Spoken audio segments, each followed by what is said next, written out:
Hello, comrades. Commissar Bro here today with the, 13th episode of the Hearts of Djibouti. You're probably wondering, dude, it's been like 6 months. Yeah, it has. So we're just gonna kind of move on from this point, aren't we? Yeah, sure, let's just do that. Let's just move right along.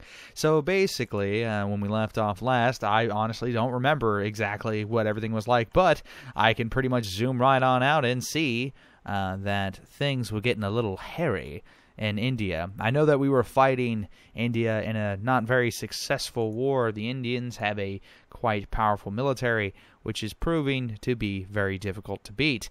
Now, of course, our army is stronger, faster, better in just about every single way, but unfortunately, they're entrenched. I can't even speak. They're entrenched, and it's going to be really difficult for us to completely overcome the Indian forces. However, we have a strategy. If we can cut off the enemy forces here, here and here, as you can see, then we will have that beachhead there, in which we can push and hopefully wipe out dozens of Indian divisions. This could potentially give us a much stronger foothold against the Indian forces and is going to be our primary objective for this campaign. Now, we got to be careful, though. If we take too much territory, the same thing will happen that's happened in the past, which, if you remember correctly, is the fact that we just ran out of resources, ran out of supplies, and were unable to do what we needed to do. So yeah, that's basically what we're doing right now. We're going to push, we're going to stomp, we're going to smash, we're going to take what we can, for we are the great power of Djibouti.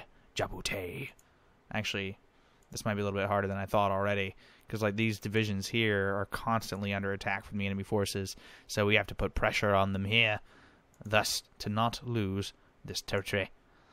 Alright, and I guess we're going to push against these forces here. Let's see how that goes. Okay, it's going. And we're going to leave these guys here. We're going to push from another flank, try to put some more pressure on the Indian forces there. We're going to leave one fellow here. We're going to push right there. That's right, we're going to just start kind of pressing and pushing and pulling and weaving and bobbing and doing all sorts of crazy shit, just to kind of put pressure on the enemy Indian forces. But again, we want to be careful not to expand too far out. Again, we do not want our supplies to be cut off. That could be a very problematic issue. When last we left off, we had 71 nukes.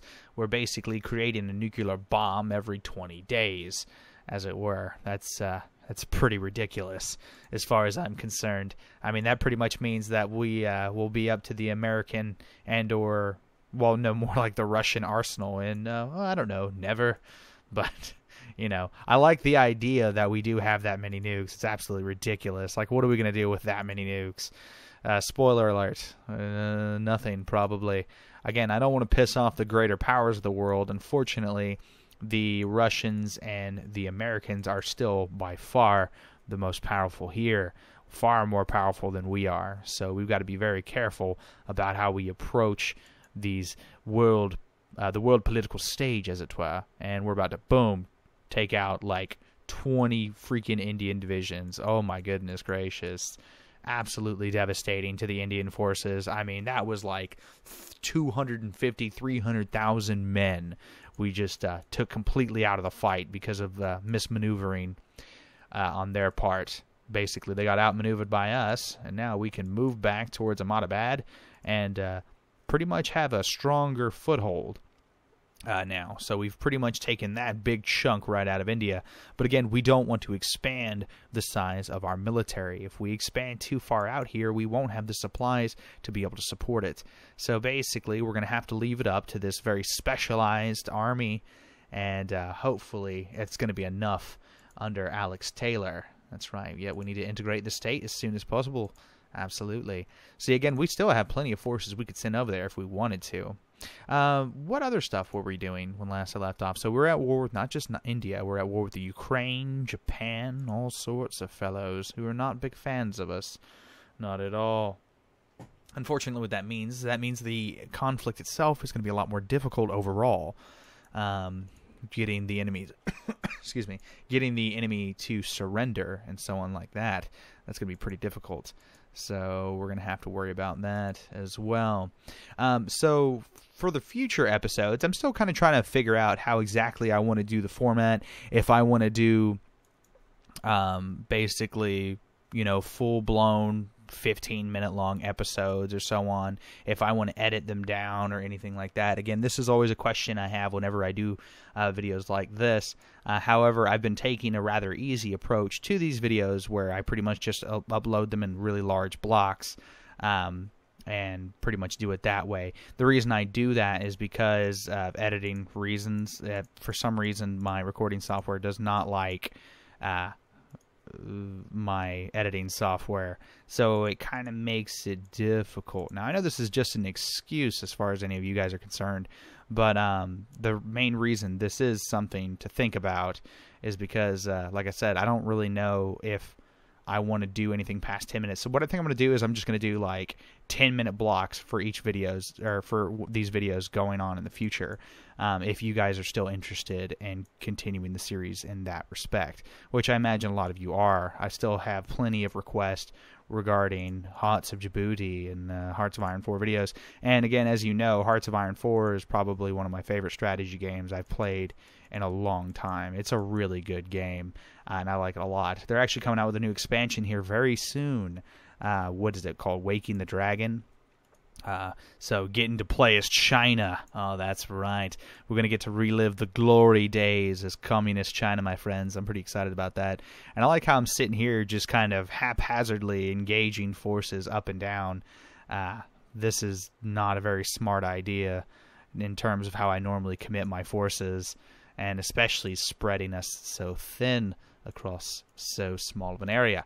But we are going to use this unit here to go recapture those territories in the back. If we can pretty much keep the enemy forces on their toes, constantly moving, retreating, and so on, oh man, that hurts a lot. Actually, we're going to stop them from moving because these dudes are moving towards us. And that's a no bueno, sir. That is a no bueno at all. But we need to open another front. Unfortunately, we've only got those two territories pushing on the enemy positions. So what we're going to do here is we're actually going to stop attacking before we cause harm to our actual divisions themselves. We're going to lose that. No, maybe not. Interesting. Very interesting. Look how fast they regain organization. Absolutely wonderful. That, my friends, is the elite forces of Djibouti. Constantly fighting, constantly pushing, never giving up, never surrendering to the enemy forces. This is the plight of Djibouti. And that's not looking good. Where's this other division at? Taking its sweet-ass time, I see. Alright, so the enemy Indian forces are still around the size of 187 to 221 divisions. We still have 3.62 manpower overall. So what is going on in my head? How can we do this? How can we do this more effectively? I think we could do it more effectively if the Djibouti Yemen forces just got the hell out of here and just let me bring in the rest of my army. That would actually be preferable. If anything, again, I'm a little bit more... I trust my own forces better than I trust my allies' forces. Because what's the point, man? What's the point of trusting them? They're not going to be able to help us much, right? It's all up to sweet Djibouti to be able to win these wars. I'm going to push right there. We're going to see what happens. Okay, our Marines are pushing pretty hard. That's going to be a good area to take, but we got to be careful not to give up any territory there. There's still a river between the two. But we actually do have control, so we can start dropping nuclear bombs on these areas here if we want. Matter of fact, that's exactly what I'm going to do. And I'm actually going to take these 2-3 divisions. Once that bomb hits, which it will hit now. There we go. Perfect. Absolutely perfect. So now we can push on the enemy position and try to do some extra damage. Maybe not. Maybe we won't. Okay. Well, it's not really going as quickly as I would hope. But we can push right here as well. Put additional pressure on the enemy. Yes, there we go. You hold there, my good man. Billiam. Yes, wonderful. All right. So yeah, this has kind of just been a short little episode of Rise of Djibouti. Or Hearts. I keep saying Rise of Djibouti. Hearts of Djibouti.